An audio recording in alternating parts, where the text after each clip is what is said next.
Nariyan na ang katotohanan. Ako po si Father Fiel Pareha at ito po ang ating segment, ang Daily Devotion, na kung saan tayo po ay magdarasal, magbabasa at magninilay kasama ng salita ng Diyos sa buong taon. Manalangin tayo. Sa ngalan ng Ama, ng Anak at ng Espiritu Santo. Amen. Halina, Banal na Espiritu, liwanagan mo ang aming puso at isip nang maunawaan at may sa buhay namin ng iyong salita. Amen. Our Bible passage for today is from the Gospel of St. Luke chapter 9, verses 7 to 9, and I read it for you. Now Herod the ruler heard about all that had taken place, and he was perplexed, because it was said by some that John had been raised from the dead, by some that Elijah had appeared, and by others that one of the ancient prophets had arisen. Herod said, John I beheaded, but who is this about whom I hear such things? And he tried to see him. Kailan ka huling kinabahan? Anong dahilan bakit ka kinabahan?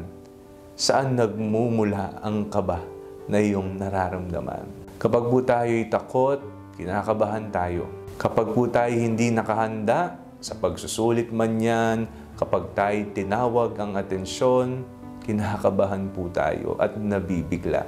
Pero may mga pagkakataon na kinakailangan ng kaba upang tayo ay magising sa katotohanan, magising sa realidad.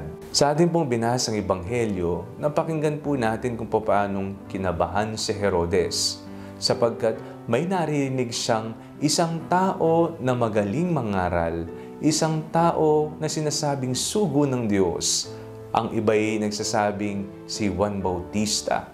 Ang iba naman ay nagsasabing siya si Elias o kaya naman isa sa mga sinaunang propeta. Kaya ang kanyang sinabi, John I beheaded, but who is this about whom I hear such things? Kinakabahan siya sapagkat alam niya may ginawa siyang mali at kailangan niyang harapin kung ano man ang kanyang ginawang pagkakamali. Napakahalaga po minsan ng kaba sapagkat ito ay ang gigising sa atin sa katotohanan. Kung tayo man ay nagkamali, kung tayo man ay may kasalanan, kailangan talaga tayong kabahan. Kailangan nating aminin, kailangan nating tanggapin ang ating pagkakasala, at kailangan nating magbagong buhay. Si Jesus ang naging hudyat para kabahan si Herodes, sapagkat si Jesus ang katotohanan. Sa harapan ng katotohanan, maglalaho ang anumang kasinungalingan. Kaya dapat ngang kabahan ang nagdadala ng kasamaan at kasinungalingan, sapagkat nariyan na ang katotohanan. At ang katotohanan ito ay nagmumula lamang sa ating Panginoong Hesukristo.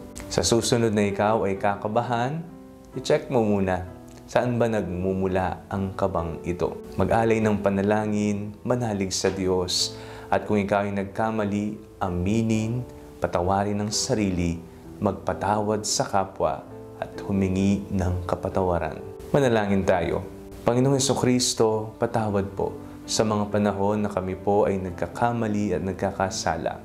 Nawa anumang uring kaba na hatid ng aming pagkakamali ay maibsan at mapalitan ng higit na kumpiyansa na kami ay kakaawaan mo, patatawarin mo, at kami ay bibigyan mo ng grasya upang kami makapagbagong buhay. Amen. Sa ngalan ng Ama, ng Anak at ng Espiritu Santo. Amen. Huwag po ninyong kalimutang i-like ang video ito. Mag-comment po kayo and share it to your family and friends. Ang Panalangin Bago Matulog ay may sariling Facebook page na po. Huwag niyo pong kakalimutang mag-like at mag-follow dito, and do not forget to subscribe to our YouTube channel. I-click niyo lamang po ang link na nasa description ng video ito, o kaya naman po just search Father Fiel Pareha. God bless you po.